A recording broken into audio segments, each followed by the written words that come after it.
कौन है जिम्मी बर्ग? आज हम आपको एक ऐसे मॉबस्टर के बारे में बताएंगे जिसने अपने शातिर दिमाग से न जाने कितनी क्रिमिनल एक्टिविटीज को अंजाम दिया है, जिसने एक ही बार में $6 मिलियन को अपने नाम कर लिया था। हम बात कर रहे हैं मास्टरमाइंड जिम्मी बर्ग की।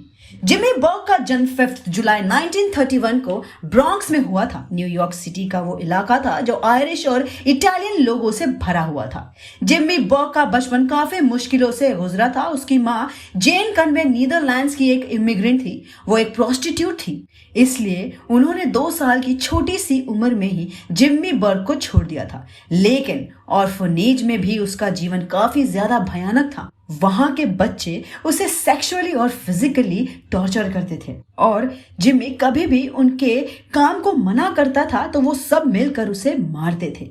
लेकिन तभी जिम्मी बर्ग के जीवन में एक बदलाव आता है। उसे उसके फॉस्टर पेरेंट्स मिल जाते हैं और तब जाकर उसे अपना असली नाम जिम्मी बर्ग मिलता है। पहली बार उसे एक अच्छा परिवार मिला था। वो लोग जिम्मी के साथ बहुत अच्छे से बर्ताव करते थे और उसकी हर जरूरत को पूरा करते थे। लेकिन एक अच्छा परिवार मिलने के बावजूद भी जिम्मी की किस्मत में कुछ और लिखा था।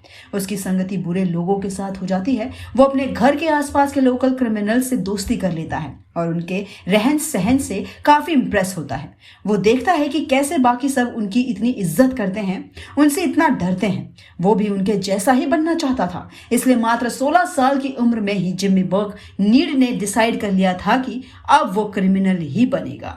इसी दौरान जिम्मी की दोस्ती रेमो से होती है। रेमो उस इलाके का एक लोकल गुंडा था और वो एक क्रिमिनल फैमिली से बिलोंग करता था। जिम्मी बर्ग ने उससे दोस्ती कर ली और उसके साथ ही काम करना शुरू कर दिया। एक बार जब वो दोनों मिलकर एक आदमी का पर्स चुरा रहे थे तभी पुलिस उन्हें पकड़ लेती है। लेकिन उस वक्त जिम्मी की उम्र 18 साल की थी, इसलिए वो उसे जेल नहीं भेजते और उससे समझाते हैं कि वो रेमो का साथ छोड़ दे और एक नॉर्मल जिंदगी जिए, और अगर वो रेमो के खिलाफ गवाही दे देगा तो पुलिस उसे छोड़ देगी। जिम्मी बर्ग ने मन ही मन में सोच लिया था कि वो रेमो के खिलाफ कुछ भी नहीं बोलेगा, क्योंकि अगर उसने पुलिस को गवाही दी तो रेमो को जेल हो जाएगी। पुलिस के लाख पूछने के बाद भी उसने कुछ नहीं बोला, जिसके बाद उन दोनों को ही 5 साल की जेल हो जाती है। जिम्मी बर्ग को अपनी 18 साल की छोटी सी उम्र में ही जेल की सजा मंजूर थी, लेकिन वो अपने मॉबस्टर दोस्त के खिलाफ एक भी शब्द कहने को तैयार नहीं था। वो मॉबस्टर्स के लिए अपनी लॉयल्टी को नहीं छोड़ सकता था। 1954 में जब वो जेल से बाहर आता है तो उसके फॉस्टर पिता मिस्टर बर्ग उसे बहुत समझाते हैं और उससे कहते हैं कि वो अपने पुराने दोस्तों का साथ छोड़ दे और अब वो खुद उसके लिए एक अच्छी सी नौकरी की तलाश करेंगे। जिसके बाद उसके पिता उससे एक नौकरी दिला देते हैं। अपने पिता के डर से जिम्मी बर्ग उस नौकरी को ज्वाइन कर लेता है, लेकिन उसका मन काम करने में बिल्कुल भी नहीं लग रहा था। उसे अपने मॉबस्टर गैंग की याद आ रही थी और उसकी लॉयल्टी भी उन्हीं लोगों के साथ थी। वो लगातार उन लोगों से मिलता रहा और कुछ ही समय में उसने नौकरी पर भी जाना बंद कर दिया और देखते ही देखते उसने अपना खुद का एक गैंग बना दिया। उसने इलाके के कुछ नौजवानों को इकट्ठा किया और जिन्हें पैसे की जरूरत थी वो उन्हें अपनी गैंग में मिला लेते और देखते ही देखते उन्होंने अच्छी खासी गैंग बना ली। इस गैंग के अंदर के लोग पूरे शहर में चोरी, डकैती, लूटपाट, मर्डर, अवैध शराब की बिक्री जैसे अपराध को अंजाम देते थे। सालों तक उन्होंने मिलकर इस गैंग के जरिए कई अपराध किए। अब जिम्मी और उसके साथियों ने एक बड़ा हाथ मारने का प्लान बनाया।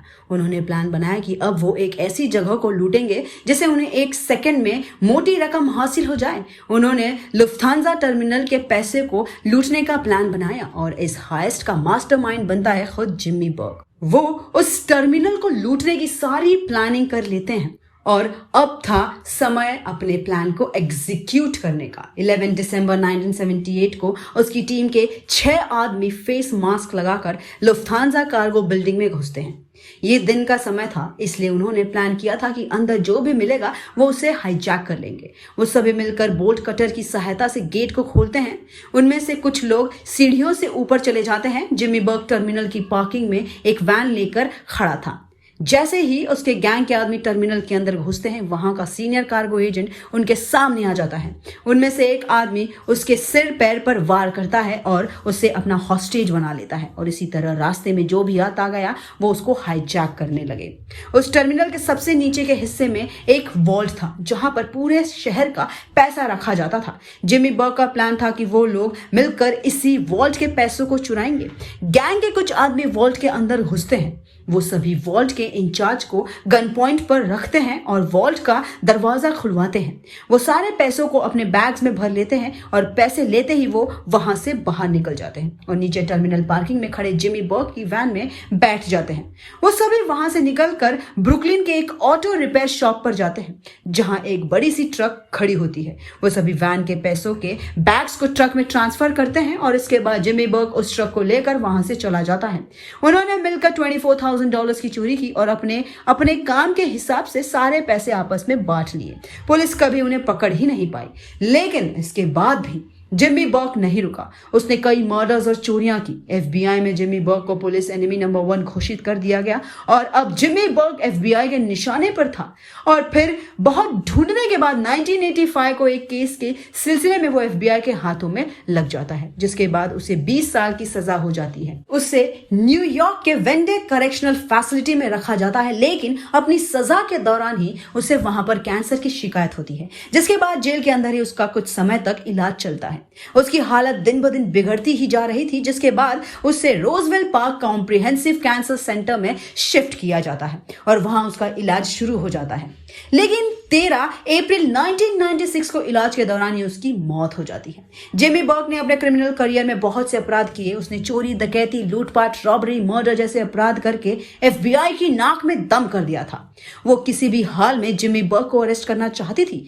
यूं तो उसने अपनी जिंदगी में कई अपराध की, लेकिन उसके लुफ्थांजा हाइस्ट की वजह से आज भी लोग उसे याद करते हैं। उसने इस चोरी में एग्जैक्टली कितने $1 मिलियन की चोरी की थी, इसका आज तक अंदाजा नहीं लग पाया गया।